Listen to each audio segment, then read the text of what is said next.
ആദ്യ സിനിമയാണ്, നായകനായി വരുന്ന ഒരുപാട് എക്സൈറ്റ്മെന്റ് ഉണ്ടാവും. അപ്പം പൊതുവേ നെറ്റ്ഫ്ലിക്സിന്റെ ഒരു കാലം കൂടിയാണ്. അപ്പം വേണമെന്ന് വെച്ചിരുന്നാൽ താങ്കൾക്ക് വേണമെങ്കിൽ ഇൻഡസ്ട്രിയിൽ നേരത്തെ കയറാം. നല്ലൊരു എസ്റ്റാബ്ലിഷ് ഒരാളാണ് താങ്കൾ ഫാദർ. വേണമെന്ന് വിചാരിച്ച ഒരു ആക്ടറായിട്ടോ അല്ലെങ്കിൽ ഒരു കരിയർ നല്ല രീതിയിൽ ഗ്രോത്ത് ഉണ്ടാക്കാൻ പറ്റുന്ന ഒരാളാണ്.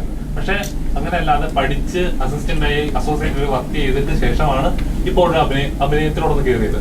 ശരിക്കും എൻ്റെ ഐഡന്റിറ്റി ഉണ്ടാക്കി കഴിഞ്ഞിട്ട് കയറിയാൽ മതി അങ്ങനെ ഒരു ഇത് ഉള്ളതുകൊണ്ടാണോ? ഇല്ല, ഞാൻ നേരത്തെ കയറണമെന്ന് വേണമെന്ന് വിചാരിച്ചാ, പക്ഷെ ബാക്കിയുള്ളവർ വിചാരിച്ച അതുകൊണ്ടാ വൈകിയത്. ഇല്ല, ഞാൻ കോളേജിൽ ഫസ്റ്റ് ഇയർ വിഷ്വൽ കമ്മ്യൂണിക്കേഷനാണ് പഠിച്ചത്. അപ്പോൾ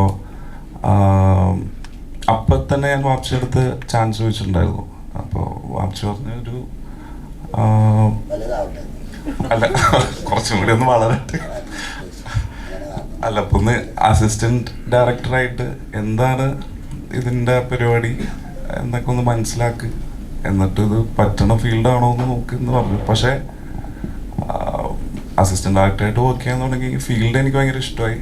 പിന്നെ ഒരു അഭിനയിക്കാൻ പറ്റണ ഒരു ഓപ്പർച്യൂണിറ്റി പിന്നെ അങ്ങനെ വന്നിട്ടില്ല. ആദ്യമായിട്ട് ഇങ്ങനെ ഒരു പടം ഉണ്ടാകണം, അതാണ് എൻ്റെ ഒരു സിനിമാ കുടുംബത്തിൽ നിന്നാണല്ലോ.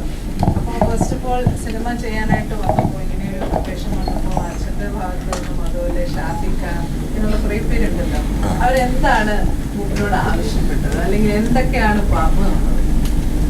അങ്ങനെ പ്രത്യേകിച്ചൊന്നും പറഞ്ഞില്ല, മോശമാക്കരുതെന്ന് ഇഷ്ടപ്പെട്ടു. പൈസ മേടിക്കാൻ അങ്ങനെ ചെറിയ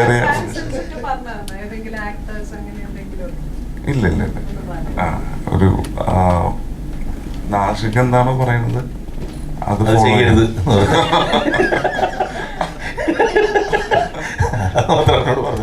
അല്ല, എനിക്ക് വേറെ ഒരു ഇഷ്ടം തോന്നിയെന്ന് സാധാരണ ഇതിൽ വരുന്ന ഒരു പുതിയ എനിക്ക് വളരെ കംഫർട്ടബിൾ ആയിട്ടുള്ള ആർട്ടിസ്റ്റുകൾ. ഇപ്പോൾ നേരത്തെ വിഷ്ണുവിനെ വെച്ചിട്ട് നമ്മൾ കട്ടപ്പന ചെയ്ത സമയത്ത് അത് അവർ തന്നെയായിരുന്നു റൈറ്റേഴ്സ്, വിഷ്ണു തന്നെ. അപ്പോൾ അവർക്ക് കൃത്യമായിട്ട് അറിയാവുന്ന ഒരു, ഇപ്പോൾ ഇദ്ദേഹത്തെ സംബന്ധിച്ച് ചില ഈ ഫൈറ്റും ഡാൻസും മറ്റുള്ള ആക്ഷൻ അങ്ങനെയുള്ള സീക്വൻസൊക്കെ ചെയ്യാനായിട്ട് എല്ലാവർക്കും പുതിയ ഒരാൾക്ക് പറ്റും. പക്ഷേ ഹ്യൂമർ ചെയ്ത് ഫലിപ്പിക്കുക എന്ന് പറയുന്നത് ചെറിയ ബുദ്ധിമുട്ടുള്ള കാര്യമാണ്. അതുവരെ വഴങ്ങുന്ന ഒരാളെ കിട്ടിയെന്ന് പറയുന്നതിൻ്റെ ഒരു സന്തോഷമുണ്ട്. അതെല്ലാവർക്കും പെട്ടെന്ന് വഴങ്ങുന്നൊരു കാര്യമല്ല തമാശ എന്ന് പറയുന്നത്. തമാശ അങ്ങനെ നമുക്കത് ചെയ്യുമ്പോൾ അത് മറ്റുള്ളവർക്ക് കൂടി അത് ഓക്കെ ആണെന്ന് തോന്നുന്ന തരത്തിലുള്ള ചെയ്യാൻ പറ്റുന്ന പുതിയ പിള്ളേരെ കിട്ടുമ്പോൾ നമുക്ക് വളരെ സന്തോഷം തോന്നും.